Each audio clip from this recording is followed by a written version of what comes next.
Bun venit la citirea pentru luna mai, o citire pentru cei care au soarele, luna sau ascendentul în zodia Scorpion. Luna mai vine cu vibrația numerologică 5, o energie a schimbării, a curajului și a libertății interioare. Este o perioadă care te poate împinge să renunți la ceea ce nu-ți mai folosește și să-ți deschizi drumul spre noi începuturi. În această citire vom analiza ce energii te însoțesc, ce provocări ai de depășit, ce alegeri importante apar și ce oportunități îți ies în cale. Vom așeza împreună cărțile de tarot și imediat după ele voi extrage și două mesaje oracol pentru manifestare și ghidare divină, două mesaje pe care le vom interpreta la final pentru a completa imaginea de ansamblu. Hai să începem și să descoperim împreună mesajele acestei luni de transformare.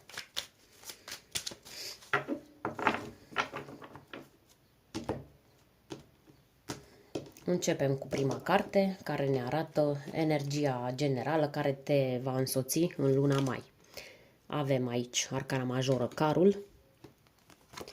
Apoi vom vedea ce schimbare este necesar să faci pentru a merge mai departe în aliniere cu destinul tău, 8 de bâte. Vom analiza ce vine către tine pe neașteptate. Avem justiția. Ce anume te poate bloca. Avem regina de bâte și ce te poate susține, 7 de spade. Apoi ne vom uita și la viața sentimentală, atât pentru cei singuri cât și pentru cei care sunt într-o relație. Avem asul de monede. Ne interesează și viața profesională și financiară, 5 de monede. Și, nu în ultimul rând, viitorul apropiat. Prima dată clarific viața sentimentală. O carte pentru cei singuri și una pentru cei într-o relație. Clarificăm asul de monede pentru Scorpion. Să vedem ce carte clarificatoare primim pentru cei singuri. Îndrăgostiții. Interesant. Așa. Acum pentru cei într-o relație avem regele de spade inversat. Hai să clarificăm și situația profesională și financiară. Avem aici un 5 de monede.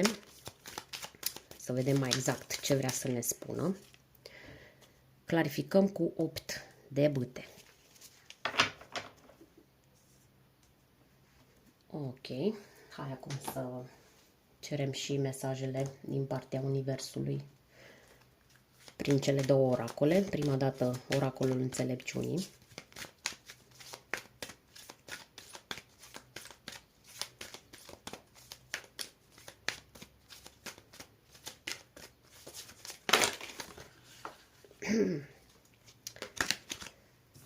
Așa.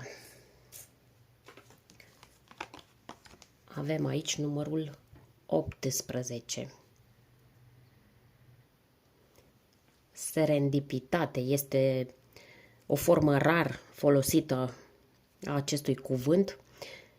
Mai pe românește poate însemna noroc neașteptat sau sincronizare divină.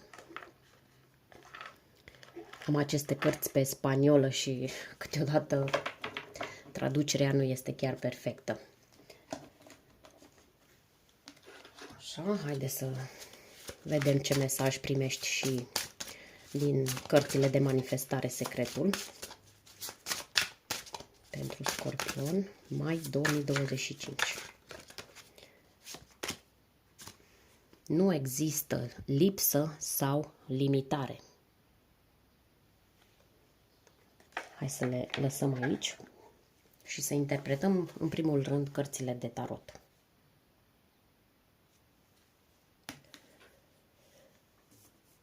În luna mai, energia generală pentru tine, dragă Scorpion, este puternic influențată de arcana majoră cu numărul 7, carul. Această carte este asociată cu zodia Rac și este guvernată simbolic de luna. aducând un amestec interesant de voință, control emoțional și mișcare direcționată. Mai 2025 este o lună în care ești chemat sau chemată să preiei controlul asupra direcției în care mergi, să nu mai lași alegerile pe mâna altora și să-ți asumi puterea interioară cu toată încrederea. Această lună nu este despre stagnare, ci despre progres conștient, dar nu haotic, ci ghidat de scopuri clare și de ambiție. Carul apare adesea atunci când e nevoie să găsești echilibrul între două forțe opuse. Dorințele interioare versus realitatea exterioară, rațiunea versus emoția sau voința proprie versus presiunile celor din jur.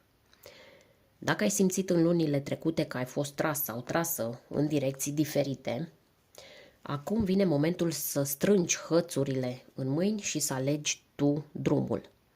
Aici este vorba despre încredere în tine și despre capacitatea de a te mișca înainte cu intenție, nu la întâmplare.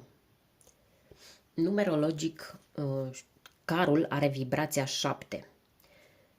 Această vibrație înseamnă introspecție, căutare de adevăr, aliniere spirituală. Combinată cu vibrația lunii mai, care este 5, cea care aduce schimbare și libertate, rezultatul este o lună de recalibrare și progres controlat. Universul îți deschide drumul, îți dă undă verde, dar tot tu ești cel care trebuie să apese accelerația și să aleagă direcția. Nimeni nu poate merge înainte în locul tău. Exemple concrete ar fi că te poți simți mai determinat sau determinată să-ți îndeplinești un obiectiv personal sau profesional, poți decide să te muți, să aplici la un job nou sau să iei o decizie fermă într-o relație și mai este o energie bună pentru examene, teste, interviuri sau concursuri. Tot ce ține de concentrare și direcție clară. Mesajul principal aici este că dacă ți-ai stabilit o destinație clară, carul îți oferă curajul și forța să ajungi acolo. Dar dacă nu știi încotro mergi, s-ar putea să simți haosul interior și atunci e nevoie să îți recapeți busola. Alege tu drumul pentru că acum e momentul să o faci tu. Următoarea carte ne spune ce schimbare este necesar să faci în luna mai. 8 de bâte. Această carte îți spune că schimbarea necesară pentru tine are legătură cu viteza, acțiunea și decizia clară. 8 de bâte este o carte a mișcării rapide, arată că vine un moment în care nu mai este timp de amânări, de ezitări sau de stat pe gânduri. Este posibil ca în trecut să fii analizat prea mult, să fii stat în așteptare sau să fii așteptat semnul perfect ca să poți acționa. Ei bine, în luna mai, această energie te cheamă să te miști acum, nu la momentul potrivit. De ce? Pentru că acel moment este chiar acum. 8 de bâte mai este supranumită și cartea sincronizărilor rapide. Lucrurile se pot alinia brusc, neașteptat, dar numai dacă ești pregătit sau pregătită să le prinzi din mers. Astrologic, 8 de bâte este asociată cu Mercur în Săgetător. Aici putem vorbi despre comunicare directă fără ocolișuri, decizii bazate pe intuiție și viziune și mai putem vorbi de curajul de a merge în direcția care te inspiră, chiar dacă pare prea rapidă pentru mintea ta rațională. Concret, s-ar putea să primești o veste, o ofertă sau o invitație care te scoate din zona de confort. Poți simți brusc claritate într-o situație care părea blocată. Mai poate fi vorba de o schimbare fizică, o călătorie sau o mutare, sau poate fi vorba de o decizie rapidă, una profesională sau sentimentală. La fiecare, bineînțeles că va fi altceva decât la ceilalți.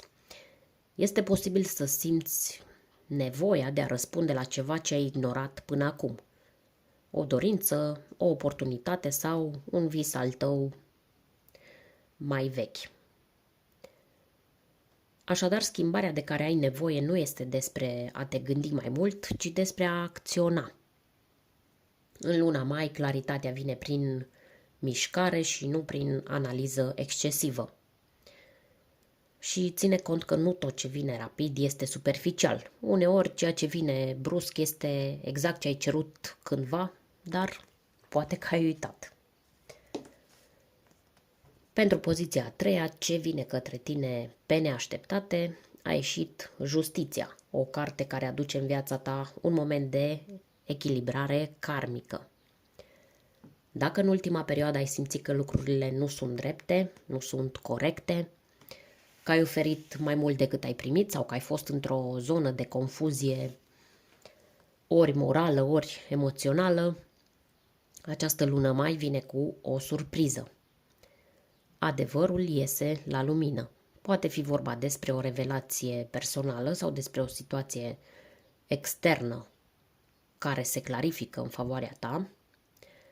Poate afli un răspuns, o decizie legală, o poziție oficială sau pur și simplu ai parte de un moment în care îți dai seama că viața îți face dreptate.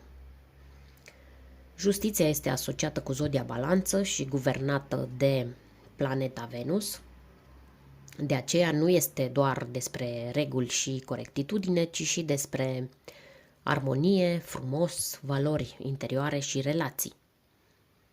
Ce vine pe neașteptate pentru tine s-ar putea manifesta ca o răsplată pentru o alegere corectă făcută în trecut, chiar dacă atunci ți-a fost greu. Este acel moment în care te uiți înapoi și înțelegi de ce a trebuit să spui nu atunci ca să poți spune da acum la ceva cu adevărat potrivit. Este posibil să vină o decizie din afară, o decizie care te eliberează, o aprobare, o confirmare, o veste care aduce echilibru. La nivel simbolic, însă, această carte te îndeamnă și să te uiți la ce ai construit în ultimul timp. Dacă ai fost sincer sau sinceră cu tine, dacă ți-ai respectat propriile limite și dacă ai fost drept sau dreaptă în alegerile tale, vei primi exact ce meriți. Iar dacă ai tot ezitat între compromis și adevăr, acest moment îți aduce ocazia de a alege clar. Luna mai nu mai lasă loc de ambiguități. Ceea ce este corect va rămâne, ceea ce nu este în echilibru va fi înlăturat. Justiția nu vine cu dramă, vine cu claritate. Așadar este vorba despre o surpriză calmă, dar profundă. Aceea că atunci când ești în adevărul tău, viața se aliniază cu tine și îți întoarce înzecit ceea ce ai dat cu inima curată. Dacă ai fost în așteptare pentru o decizie, un verdict sau o direcție, fii atent sau atentă. În mai, universul îți răspunde. În ceea ce privește provocările lunii mai pentru tine, dragă Scorpion, energia care poate reprezenta un blocaj este dată de regina de bâte. Această regină simbolizează în mod normal încrederea în sine, puterea personală și carisma. Dar atunci când apare ca blocaj, ea îți arată că în această lună există riscul să fii ori prea impulsiv și nerăbdător, impulsivă și nerăbdătoare, ori să cazi în capcana imaginii. Adică să încerci să demonstrezi ceva cu forța, să vrei să fii validat sau validată de alții, în loc să rămâi ancorată în propriul tău adevăr interior. Există o subtilitate importantă aici. În luna mai nu este vorba despre cât de vizibil sau vizibilă ești sau cât de mult te aplaudă ceilalți, ci despre autenticitatea ta. De aceea tentația de a forța lucrurile, de a impune părerea ta sau de a exagera în dorința de afirmare poate să-ți închidă anumite uși. Atenție și la tendința de a acționa din orgoliu sau de a lua decizii doar pentru a demonstra ceva. Acest lucru poate aduce mai multă frustrare decât satisfacție reală. Da, nu reușesc nici cum să focalizez. Îmi pare rău. Pe de altă parte, energia care te susține în această lună este 7 de spade. Chiar dacă la prima vedere această carte poate părea provocatoare, aici ea vine ca un aliat subtil. Te învață să fii strategic, atent, strategică atentă și să nu-ți expui toate planurile și să-ți alegi bătăliile cu înțelepciune. Luna mai îți cere să nu acționezi la impuls sau la vedere, ci să păstrezi o parte din intențiile tale doar pentru tine, să fii mai discret sau discretă și să-ți protejezi energia. 7 de spade susține ideea că uneori cel mai bun mod de a câștiga este să nu-ți dezvălui toate cărțile imediat.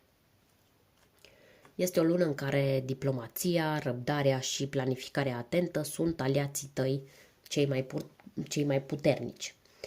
Nu este nevoie să demonstrezi nimic nimănui. Este suficient să-ți urmezi calea cu inteligență, să fii strategică, cum am spus deja, și să lași rezultatele să vorbească în timp. Această combinație între cele două energii îți spune clar: nu forța, nu grăbi, nu te lăsa prins sau prinsă în imaginea de suprafață. Alegeți în luptele cu inteligență și ține pentru tine acele lucruri care încă au nevoie de timp pentru a înflori. Luna mai te răsplătește nu pentru cât de tare strălucești la exterior, ci pentru cât de bine îți protejezi și hrănești focul interior. În ceea ce privește viața sentimentală, în luna mai, dragă Scorpion, asul de monede este energia principală care te însoțește.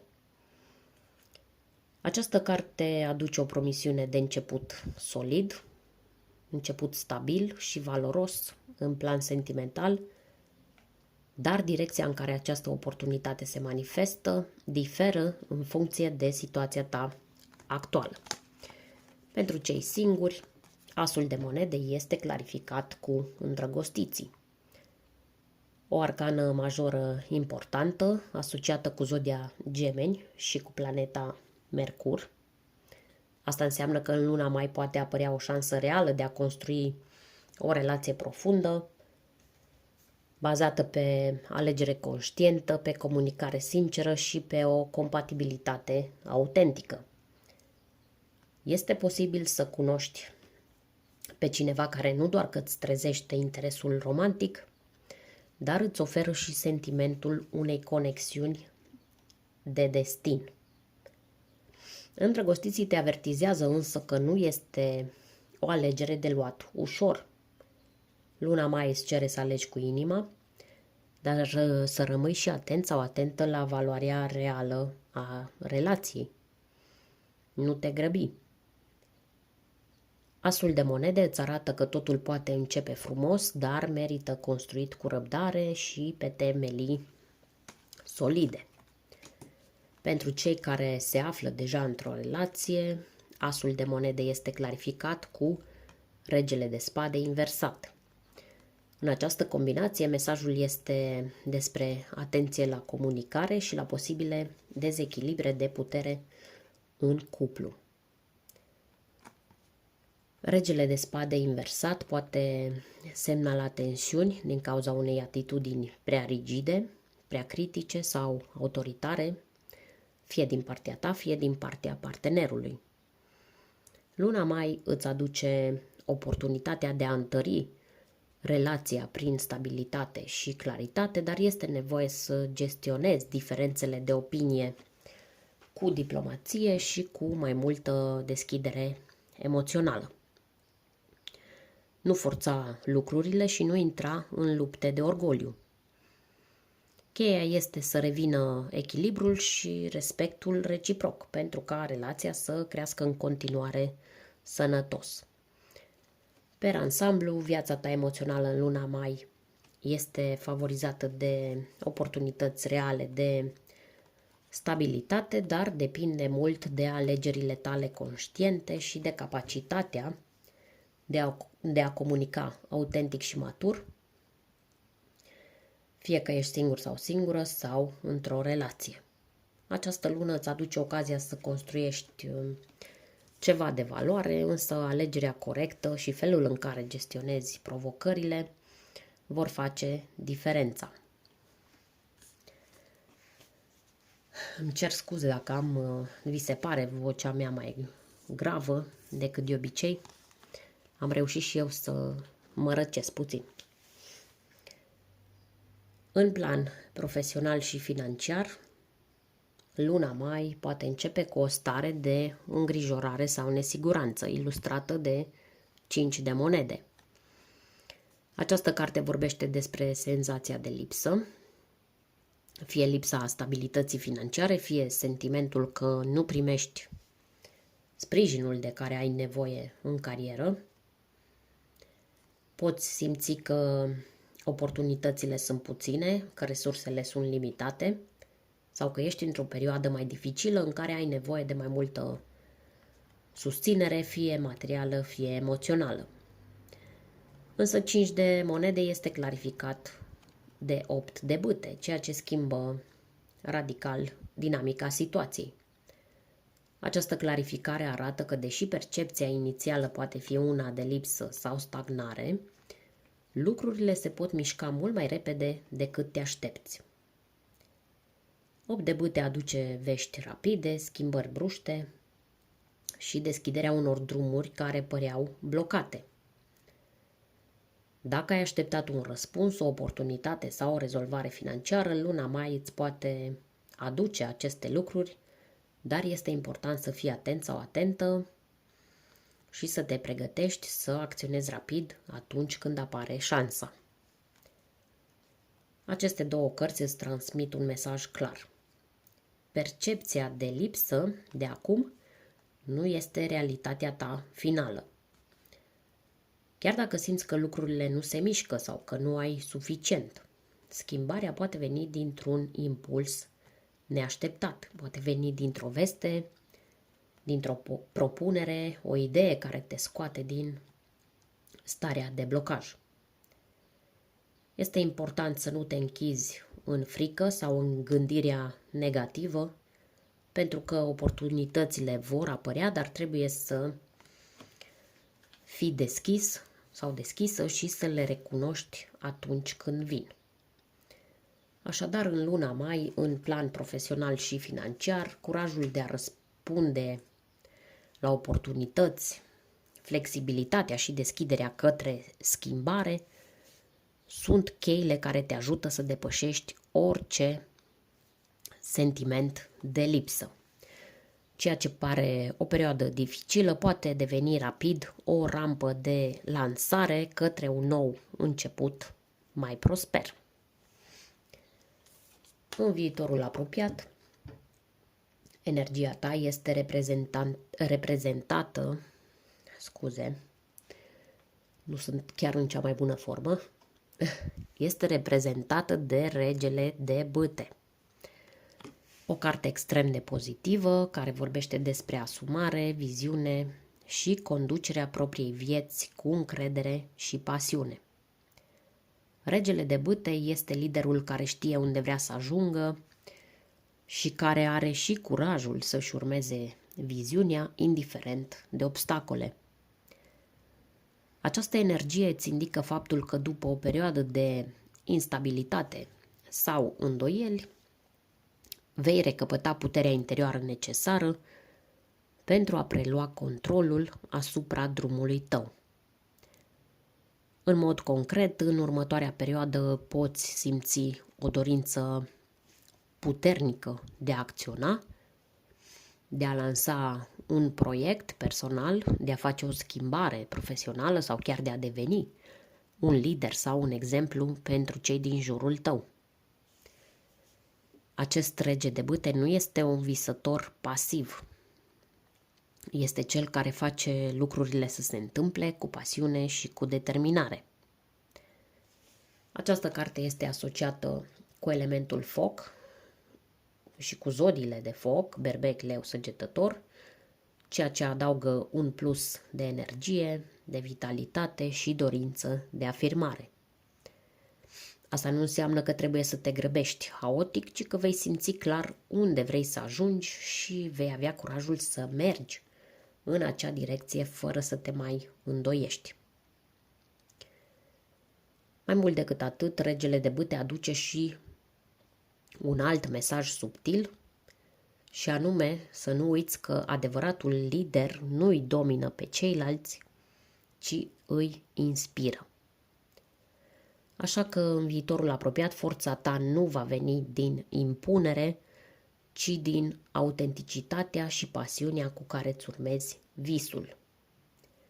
Dacă ai în minte un proiect sau o dorință mai veche, luna mai și perioada care urmează îți oferă impulsul necesar să-ți transformi ambițiile în realitate. Acum trecem la mesajele oracol ca să încheiem citirea complet și armonios. Primul mesaj pentru tine vine prin energia mai bine zicem pe românește. Această carte cu numărul 18 din Oracolul Înțelepciunii este un mesaj minunat care îți confirmă că în luna mai vei avea parte de momente de noroc aparent întâmplător, oportunități neașteptate și sincronicități care te ghidează exact acolo unde trebuie să ajungi. Serendipia vorbește despre acele întâmplări care par pure coincidențe, dar care de fapt sunt răspunsuri ale universului la dorințele tale cele mai profunde. Fie că este vorba de o persoană pe care o întâlnești la momentul potrivit, de o oportunitate profesională care apare exact când ai nevoie sau de o decizie luată instinctiv care se dovedește a fi perfectă, luna mai îți aduce aceste daruri neașteptate, dar meritate. Este important să păstrezi o minte deschisă și un spirit receptiv.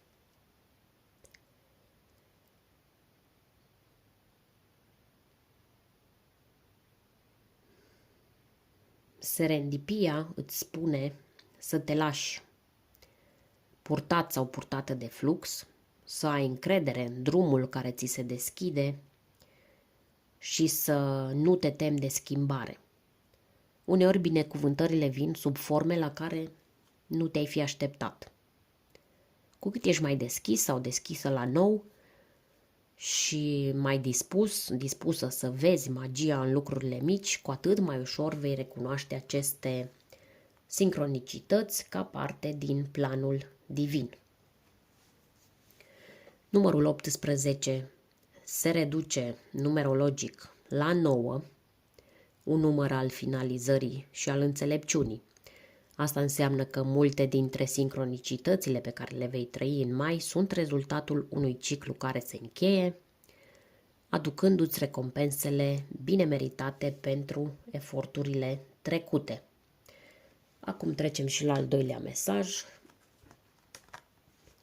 extras din Secretul, și anume mesajul: nu există carență, nici limitare. Acest al doilea mesaj este o reamintire profundă că sursa adevărată a abundenței tale nu se află în lumea exterioară, ci în gândirea și credința ta interioară. Hai să traducem textul și mesajul acesta îți spune clar: nu comite eroarea de a crede că tot ceea ce ai nevoie vine exclusiv din exterior. Dacă rămâi ancorat sau ancorată în această idee, vei experimenta lipsuri și limitări pentru că mintea ta va proiecta această convingere în realitatea ta. Însă mintea ta, gândirea ta creativă este nelimitată. Este mai presus de orice condiții materiale. Este sursa prin care creezi, atragi și manifesti tot ce ai nevoie. Capacitatea ta de a gândi este infinită, iar ceea ce poți concepe în mintea ta are de asemenea posibilități infinite de a se manifesta. Așadar, în luna mai, ești chemat sau chemată să renunți la orice credință în lipsă, să abandonezi frica de insuficiență și să-ți afirmi în fiecare zi libertatea și puterea ta creatoare. Este un moment extraordinar pentru tine să te repoziționezi, să-ți spui cu toată convingerea că meritarea, abundența și expansiunea fac parte din natura ta. Nu există limită decât aceea pe care ți-o impui singur sau singură prin gânduri sau credințe restrictive. Iar luna mai, cu vibrația ei de schimbare și libertate, este aliatul perfect pentru a rupe aceste vechi lanțuri și a păși într-un nou nivel al existenței tale. Dacă acest mesaj a rezonat cu tine, probabil că l-ai simțit chiar la nivel emoțional, ca o atingere subtilă, o strângere de inimă sau o confirmare interioară că acesta era exact îndemnul de care aveai nevoie acum. Atunci când inima ta vibrează la auzul unui adevăr, mă refer aici la orice mesaj din întreaga citire,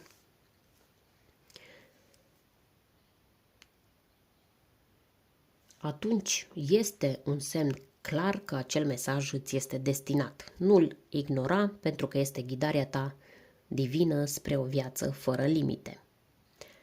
Aceasta a fost citirea pentru luna mai, pentru tine, dragă Scorpion. Îți doresc să folosești cu încredere toate oportunitățile care vin spre tine și să rămâi deschis sau deschisă la schimbările benefice pe care Universul ți le pregătește. Păstrează-ți inima curajoasă și mintea clară, pentru că viitorul este în mâinile tale. Ne revedem curând cu noi mesaje.